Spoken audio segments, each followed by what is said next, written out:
Bom dia, alegria de estarmos juntos mais uma vez para adorar ao Senhor. Vamos estar orando, lembrando pelos irmãos que foram para a viagem missionária, estarão retornando hoje à noitinha, para que a viagem seja tranquila e para que eles logrem êxito nessa viagem. Foram levar o evangelho, foram motivar ali o missionário, e certamente foi uma turma muito boa. Foram jovens, senhoras, crianças, foi bebê, né? Foi uma bebê, né? Olivia já na obra missionária. Então, orar por ela, né? E vamos orar também pelo seu Humberto, hoje é aniversário do seu Humberto, né? Um dia desse ele estava aí com problema teve um infarto, né? Então, graças a Deus está melhor. Irmão Francisco também teve meio doente aí com seus cálculos, mas graças a Deus está bem. E orar pelo Hermane também, que teve um problema no olho, que afetou um pouco a córnea, mas está melhorando. Então vamos estar orando por esses irmãos e outros irmãos enfermos, esses são os mais recentes, né? Para que Deus esteja cuidando. Lembrando das atividades da nossa igreja, mas à noite a gente vai dar os avisos completos. Nós queremos falar hoje, ainda em Atos dos Apóstolos, sobre o nosso chamado. Sempre ao orar, um dia a gente ainda vai estudar também sobre oração, porque a nossa oração ela deve refletir o que a Bíblia diz. E, geralmente, a gente ora falando exatamente isso, né? O Ian orou também falando disso. Deus nos tirou das trevas do pecado para o reino da luz, né? O reino do Senhor Jesus Cristo. Então, nós fomos chamados para sair do pecado. Então, você tem um chamado. E o que você está fazendo com o chamado que Deus fez para você? Então, a ideia aqui é estudar a conversão do apóstolo Paulo. Paulo entendeu o chamado dele e pelas epístolas e o livro de Atos dos Apóstolos, a gente percebe que Paulo parece que cumpriu o seu chamado. Não é verdade? Ele completou a carreira, né? Encerrou a fé, mas ele cumpriu. Deus chamou ele para levar o evangelho até os confins da terra, e ele foi. Então, às vezes a gente usa isso, né? No dia, quando nós formos partir, Deus nos chamar dessa terra para estar com ele. Será que vai ser possível ler essa parte? Ele cumpriu o chamado? Porque nós temos um chamado. Deus nos chamou para uma missão. Cada um aqui tem, obviamente, a missão geral, que é geral para todos nós, que é adorar a Deus, glorificar o Senhor, proclamar o evangelho, viver segundo a vontade de Deus.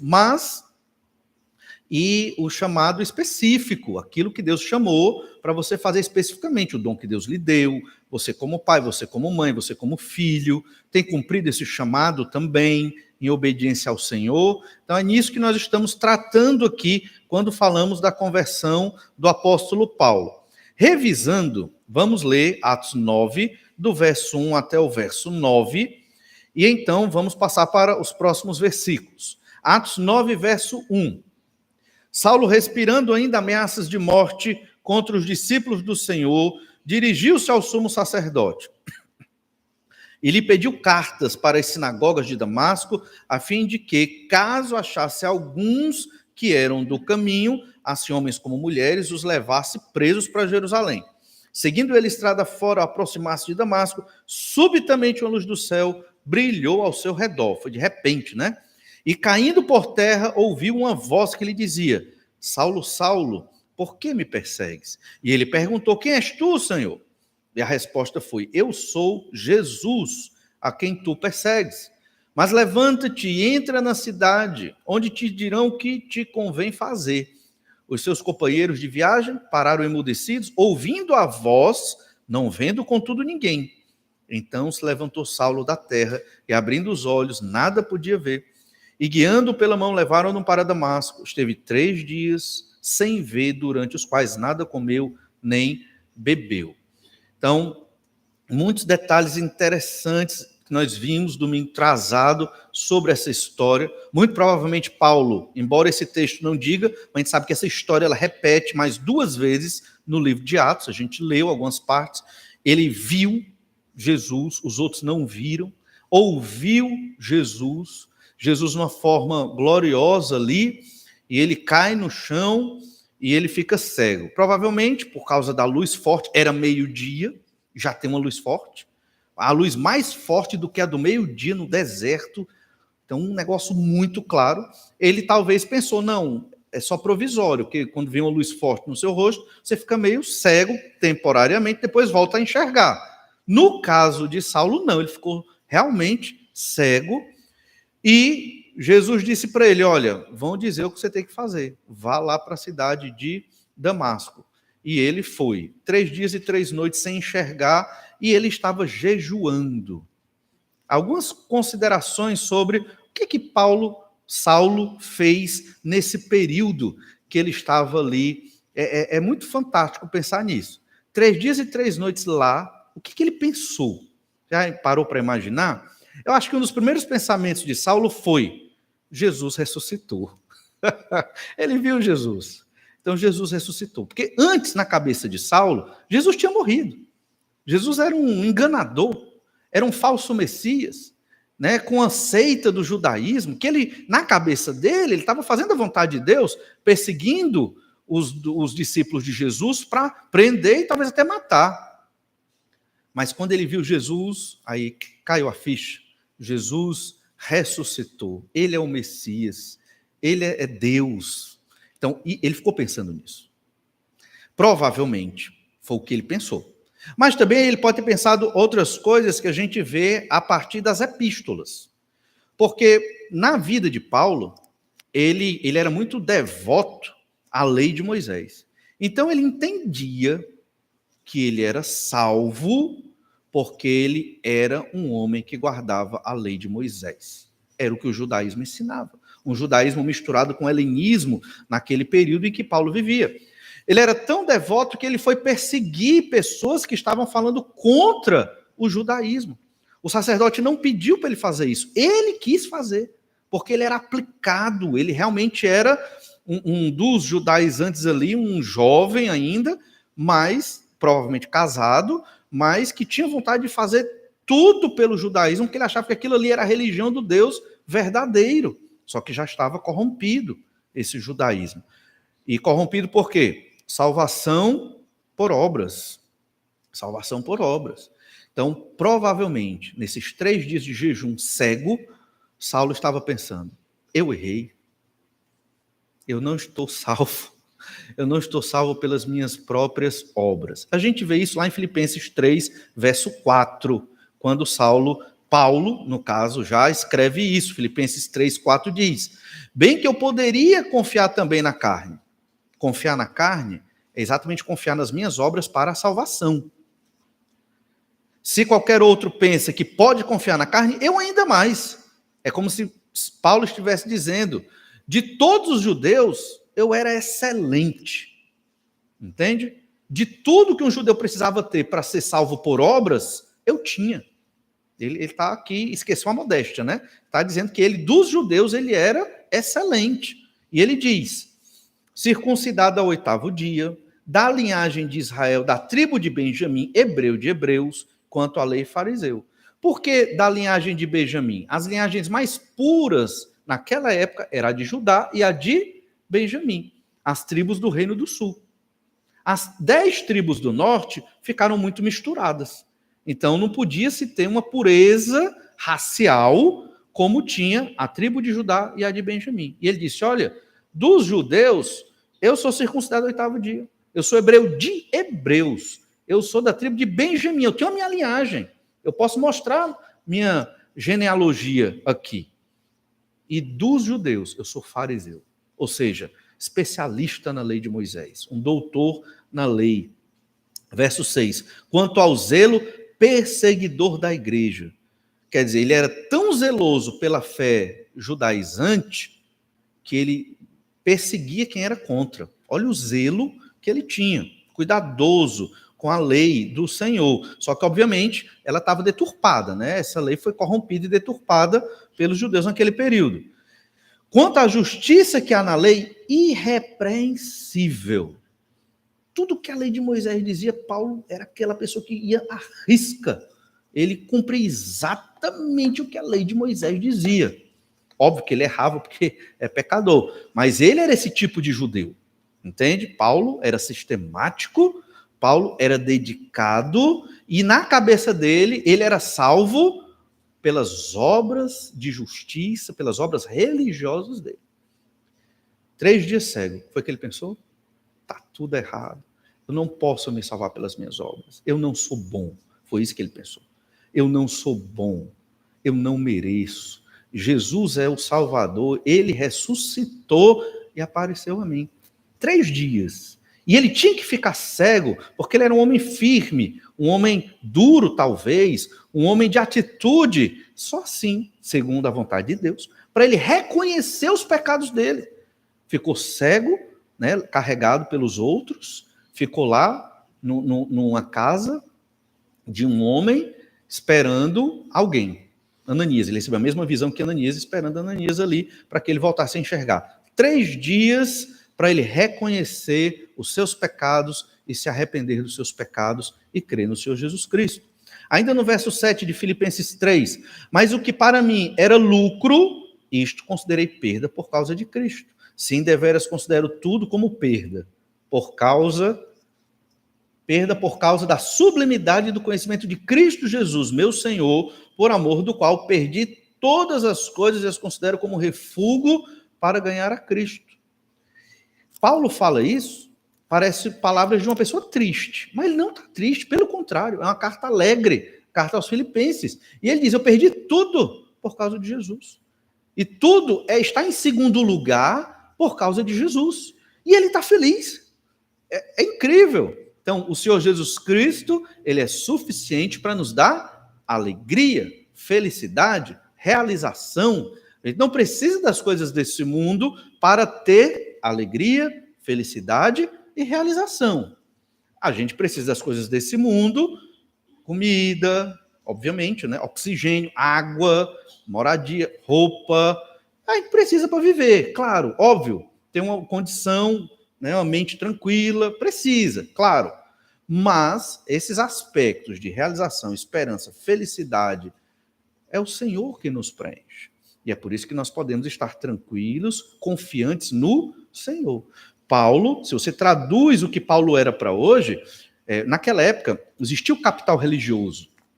Isso era muito forte naquela época. Hoje, capital religioso na sociedade talvez não seja tão forte quanto um capital econômico, um capital político, algo nesse sentido.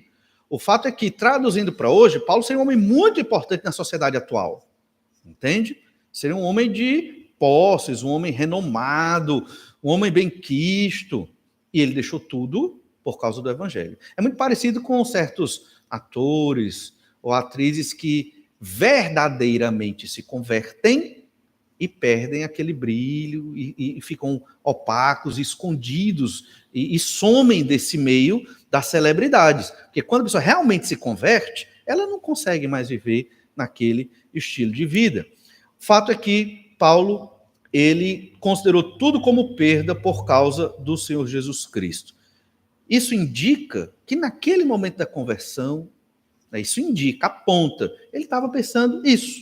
Ele estava pensando o quanto ele era pecador, o quanto tudo o que ele tinha conquistado na vida não era nada, e que agora ele estava ganhando tudo, o Senhor Jesus Cristo.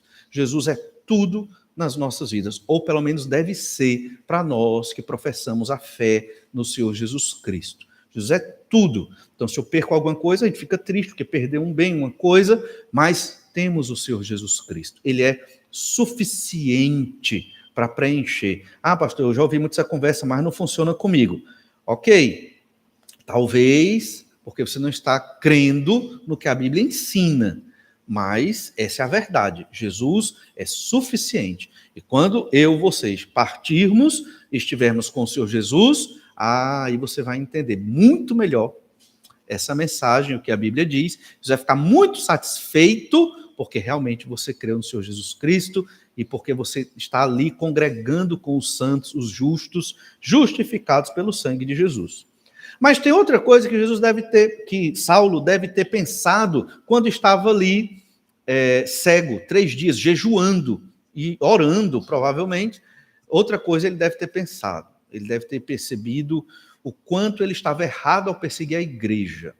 Em várias partes do Novo Testamento, ele se considera o pior dos pecadores. Por quê? Porque eu persegui a igreja de Jesus, eu persegui Jesus. Então isso maltratava muito ele, mesmo depois de convertido. Então, em 1 Coríntios 15, verso 9, nós lemos assim: porque eu sou o menor dos apóstolos, que mesmo não sou digno de ser chamado apóstolo, pois persegui a igreja de Deus. Eles consideravam menor, porque ele perseguiu a igreja. Ele foi um perseguidor. Isso para ele o maltratava, porque ele perseguiu Jesus. Perseguir a igreja é perseguir Jesus. Então ele se considera o menor dos apóstolos. Paulo vai amadurecendo. Olha lá 1 Timóteo 1,15. Fiel é a palavra e digna de toda aceitação, que Cristo Jesus veio ao mundo para salvar os pecadores, dos quais eu sou o principal. Por que Paulo se considerava o principal de todos os pecadores? Verso 13, 1 Timóteo 1,13. A mim que no outro tempo era blasfemo e perseguidor e insolente, mas obtive misericórdia, pois o fiz na ignorância, na incredulidade. Transbordou, porém, a graça de nosso Senhor com a fé e o amor que há em Cristo Jesus. E aí vem o verso 15 que acabamos de ler. Eles consideravam o pior dos pecadores, né, o principal, melhor dizendo, para ser fiel ao texto, porque ele havia perseguido a igreja. O menor dos apóstolos, o principal dos pecadores, porque perseguiu a igreja de Jesus, algo que ele não podia mais tirar do currículo da vida dele, mas que ele não tinha prazer de falar, pelo contrário, aquilo era algo que o machucava e que ele ficava muito triste quando lembrava que um dia perseguiu a igreja do Senhor Jesus. Ninguém resiste ao chamado de Jesus, nem o perseguidor. Se você é crente, você não vai resistir ao chamado de Jesus na sua vida para servi-lo. Se você não serve a Jesus, pense, sou crente, me arrependi dos meus pecados e creio em Jesus, pense nisso. Porque aquele que Jesus chama, ele vai. Não é perfeito, é pecador, erra, sim, mas ele segue a Jesus até o último dia da sua vida, porque foi Jesus quem chamou. Assim como aconteceu com Saulo, acontece com todos nós. Ele teve um jeito todo especial, porque era um perseguidor da igreja. Cada um de nós tem a sua história de conversão também. E se Jesus nos converteu um dia, o Espírito Santo de Deus agiu nas nossas vidas, significa que nós vamos servir ao Senhor Jesus. Lembrando, nós não somos daqueles que servem uma religião, né? Nós somos aqueles que servem um homem, que é Deus, o Senhor Jesus Cristo. Nós somos discípulos de Jesus. Isso é muito importante para que você não siga uma igreja, para que você não siga lideranças aqui da terra, mas tem que ter em mente, eu sou um discípulo de Jesus, eu sigo o Senhor Jesus, que ressuscitou, está à destra do Pai, me esperando. E deixou a Bíblia Sagrada, que é a carta de Deus, para que eu entenda o que o Senhor Jesus, o que o Pai, o Filho e o Espírito Santo querem de mim. Por isso eu tenho que lê-la, para eu saber o que eu tenho que fazer aqui nessa terra para agradar a Deus. E por fim, nesse texto, que é do verso 10 em diante, nós, concluindo, né, percebemos que temos que obedecer ao chamado de Deus. É um chamado, o chamado de Saulo para a conversão, mas tem um segundo chamado, que é o chamado de Ananias, para uma missão. E a missão de Ananias foi muito complicada aqui. Olha o que diz Atos 9, verso 10. Ora, havia em Damasco um discípulo chamado Ananias. Disse-lhe o Senhor numa visão: Ananias, ao que respondeu: eis-me aqui, Senhor. E aqui só um detalhe. Ananias já era um crente em Jesus que vivia na Síria, na capital da Síria, que era Damasco, né? Ou seja, já tinham crentes em Damasco. Veja bem, o evangelho estava se expandindo. Acabamos de ler a história, no capítulo 8, de um convertido etíope, que foi lá para o sul do Egito, né? Que é o Sudão moderno, a antiga Etiópia. E agora estamos falando de um crente da Síria, né? Capital Damasco. Ananias, não sabemos da história de Ananias, não sabemos como ele creu no Senhor Jesus Cristo, mas ele está aqui. E ele estava lá, obedecendo a Deus na vida dele. De repente, Jesus, a gente lê aqui, disse-lhe o Senhor, entendemos que é Jesus, aparece para Ananias e dá uma missão para ele. Veja, Ananias também foi chamado para uma missão específica e difícil. E Ananias, todo alegre, uma visão de Jesus, né? fantástico. Ele ficou muito feliz e disse: eis-me aqui, Senhor, estou aqui, pode mandar, pronto porque o Senhor quiser, né? Só que a missão era uma missão muito complicada. A missão era ir lá, ungir lá Saulo, orar por ele e chamá-lo de irmão. Então, veja bem, um perseguidor. Olha o verso 11. Então o Senhor lhe ordenou: dispõe-te e vai à rua que se chama Direita, e na casa de Judas procura por Saulo, apelidado de Tarso, pois ele está orando. E viu entrar um homem chamado Ananias e impor-lhe as mãos para que recuperasse a vista. Ao mesmo tempo que Jesus disse isso para Ananias, disse isso também para Saulo. Outra coisa que Saulo recebeu ali, quando estava 3 dias cego, foi a visão de Jesus dizendo para ele: vem um homem aí que vai impor as mãos sobre você e você vai voltar a ter visão. O nome dele é Ananias, para ele entender que Ananias viria. Então foi uma revelação dupla aqui, tanto para Saulo quanto para Ananias. Veja que Jesus não pediu, Jesus ordenou. Muito do que a gente estuda na Bíblia e no Novo Testamento são ordens. Eu ouvi muitos crentes dizendo: ah, não consigo, ah, não vou. Mas são ordens. Não tem esse negócio de não consigo. Não tem esse negócio de não sei. Não tem essa história de que não posso. São ordens. Ordens têm que ser o quê? Cumpridas, entende?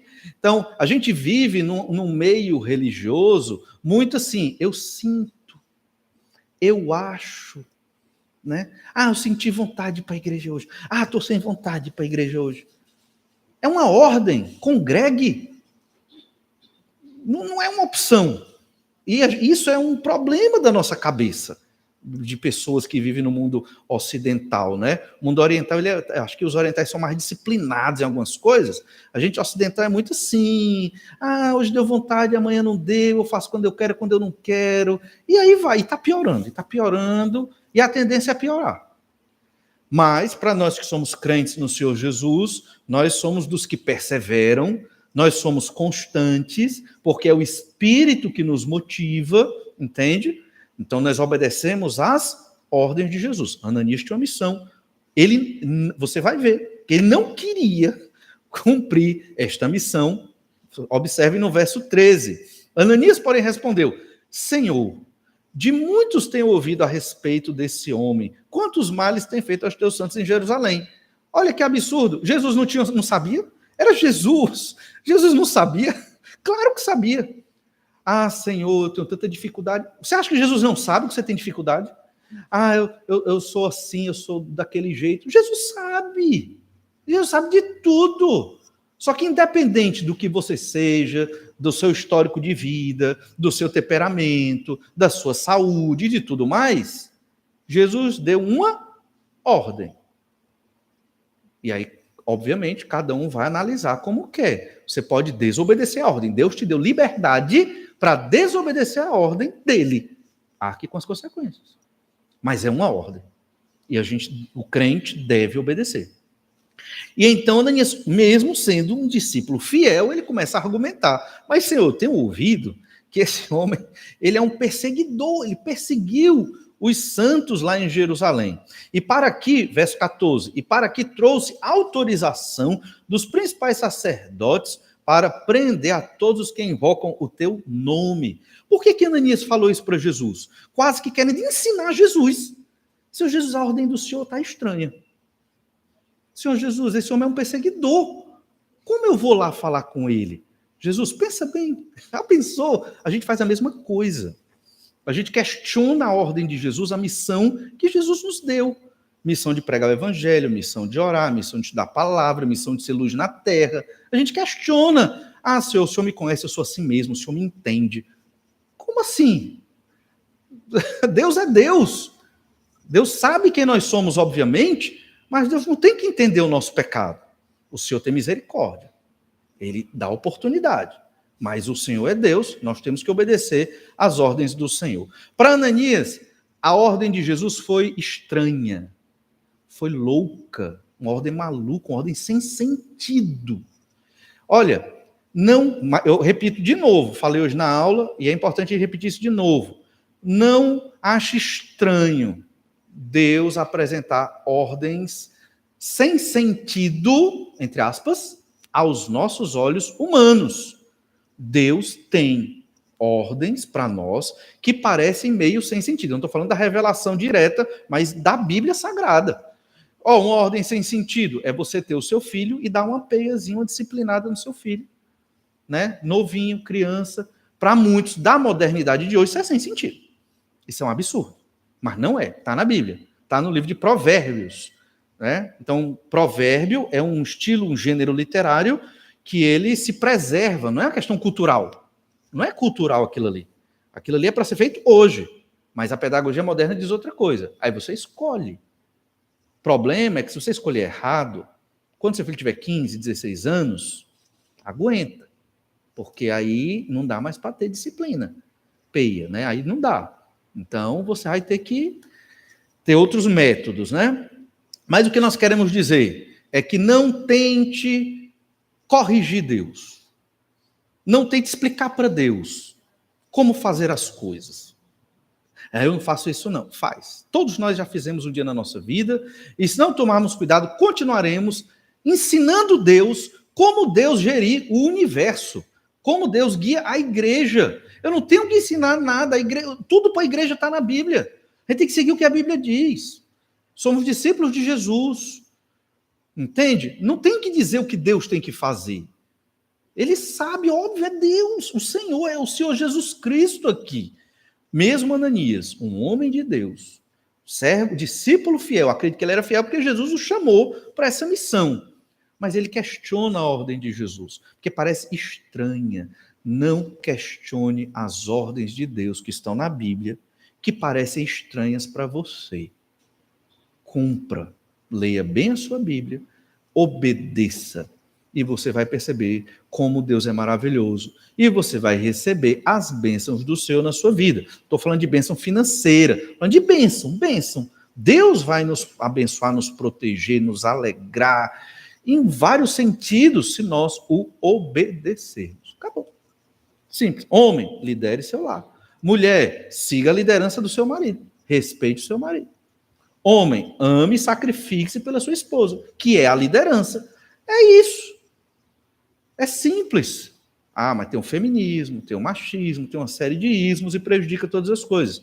Então, pegue isso de Ananias. Não questione as ordens de Deus, por mais estranhas que pareçam. Verso 15. Mas o Senhor lhe disse: vai, porque este é para mim um instrumento escolhido para levar o meu nome perante os gentios e reis, bem como perante os filhos de Israel. Pois eu lhe mostrarei quanto lhe importa sofrer pelo meu nome. O Senhor Jesus é tão bondoso e misericordioso que Jesus fez uma síntese do que haveria de acontecer na vida de Paulo no livro de Atos dos Apóstolos, para que Ananias ficasse tranquilo. Jesus não precisava explicar isso, mas ele quis. E ele disse: vai, é uma ordem, vai, porque eu tenho um plano para Saulo. Saulo vai sofrer pelo meu nome. Olha aí a mente do Senhor Jesus. Ele tira uma pessoa das trevas do pecado para a luz, para fazer ele sofrer.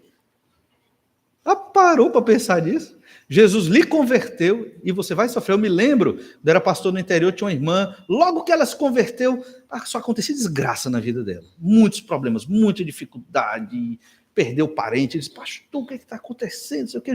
Não, irmã, mas Jesus é mais importante do que tudo isso. Ele é a alegria da sua vida. E talvez muitas dificuldades venham para nós aprendermos isso. Jesus é a alegria da minha vida. Não preciso de mais nada. Se eu perder isso, perder aquilo. Agora, vamos ser honestos. Nem sempre a gente pensa assim. E o que é que a gente vai fazer? Vamos orar, vamos ler a palavra, buscar o Senhor, para que o Senhor Jesus cada vez mais seja o centro das nossas vidas e a nossa alegria. Olhe que Saulo, ele provavelmente entendeu que o chamado dele não era só para conversão, mas também para esse ministério extremamente difícil. Nós não fomos chamados para esse tipo de ministério, pelo menos até agora. O de Saulo era um ministério muito complexo, e ele serve de modelo para nós, nesse sentido. Jesus me chamou para a salvação, sim, mas para eu também viver para a obra do Senhor Jesus Cristo, que é a igreja aqui na terra. Olha, Atos 13, 47. Porque o Senhor assim nulo determinou: eu te constituí para a luz dos gentios, a fim de que sejas para a salvação até os confins da terra. Então, em Atos 13, Paulo já fala para as pessoas que ele foi chamado para ser uma luz no meio dos gentios, para levar a salvação até os confins da terra. Acabamos de dar a epístola de Paulo aos Romanos. Era Paulo ali tentando chegar na Espanha para levar o evangelho até os confins da terra. Atos 20, 24. Paulo diz: porém em nada considero a vida preciosa para mim mesmo, contanto que complete a minha carreira e o ministério que recebi do Senhor Jesus, para testemunhar o evangelho da graça de Deus. Então, a vida dele não era mais preciosa do que sua missão de pregar o evangelho aos perdidos. Percebe isso? Quando nós nos amarramos nas coisas desta terra, nós acabamos perdendo a visão do que é realmente o chamado de Deus nas nossas vidas. E às vezes a gente nem pensa em ir para o céu.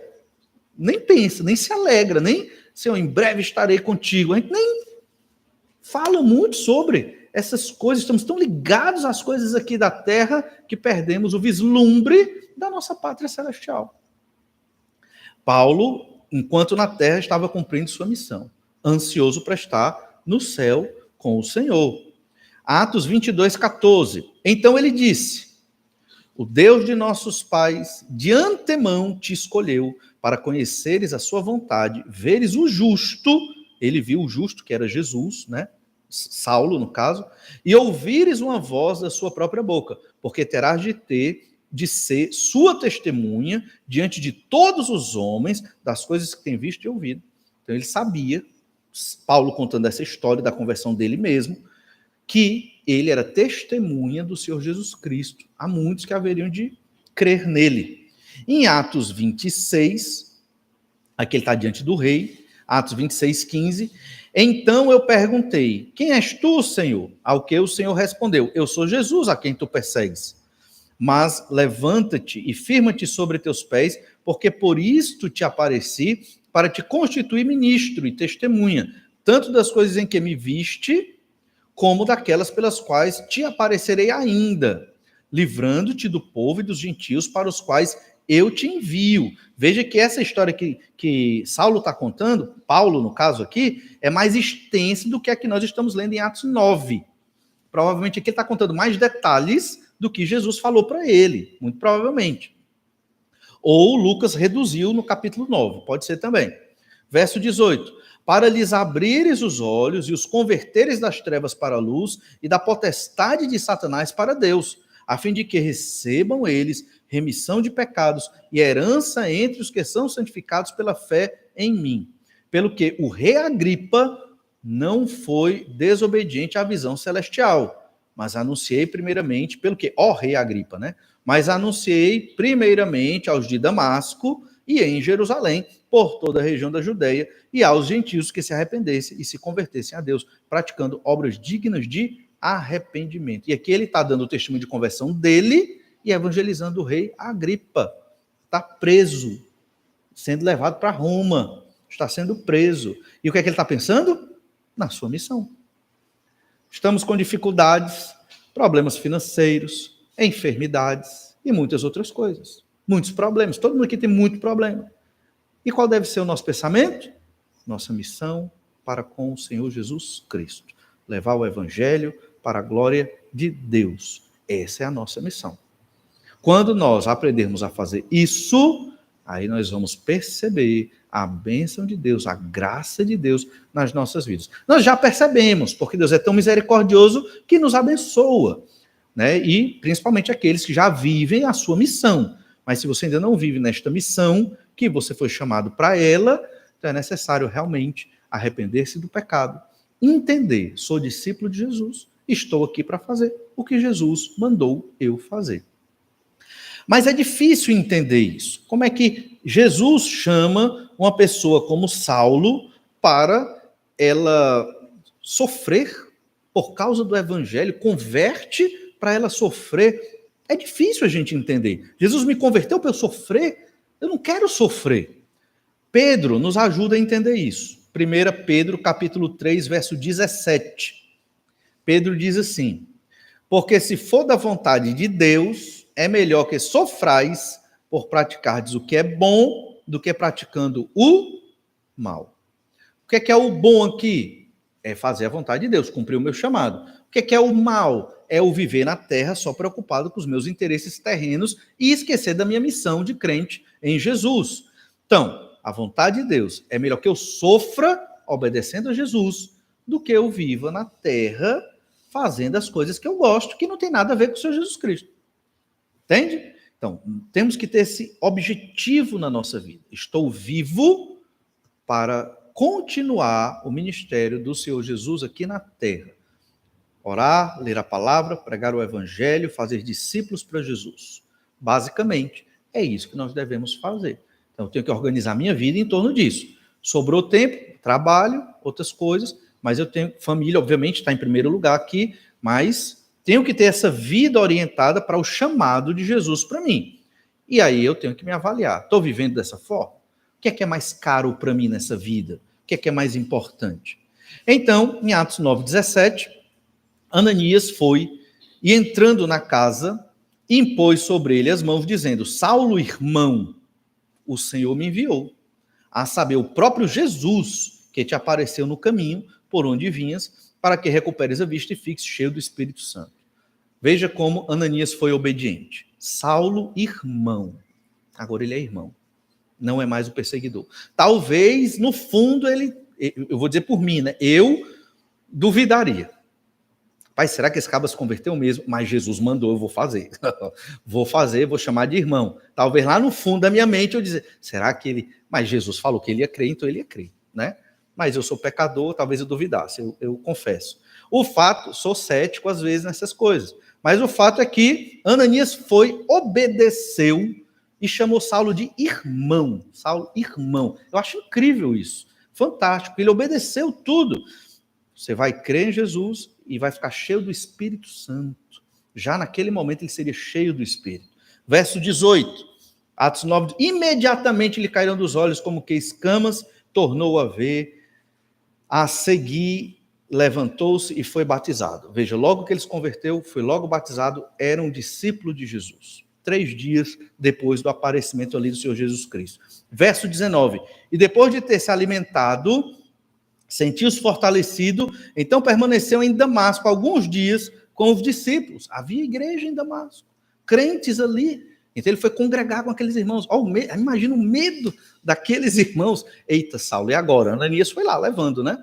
Mas eu digo isso de Ananias, porque Ananias não foi a pessoa que ele viu Saulo se convertendo ali, batizou Saulo, mas ele não foi a pessoa que deu credibilidade a Saulo no meio dos discípulos. Não foi Barnabé. Saulo ficou desacreditado por um tempo. Barnabé, que foi lá em Tarso, pegou ele e disse, olha, vamos comigo, vamos lá para a obra missionária. E no verso 20, e logo pregava nas sinagogas a Jesus, afirmando que este é o Filho de Deus. E não perdeu tempo. Ele foi cumprir a sua missão. Nem todos nós fomos chamados para ser como Saulo, que virou Paulo, um grande missionário no sentido de extensão. Mas nós podemos ser grandes missionários. Aqui, na nossa igreja, nos arredores, nos nossos trabalhos, na nossa família, levando o evangelho. Nós temos anos que Deus tem nos dado e nós podemos usar esses anos para levar o evangelho aos perdidos. Né? Você pregando o evangelho 1 vez, 2, 3 na semana, parece pouco. Eu sei que às vezes é difícil, mas é uma grande bênção. A gente começa de pouco, aí vai aumentando, aumentando. Ruim é quando a gente não faz nada. Lembra da parábola dos talentos? Enterra o talento.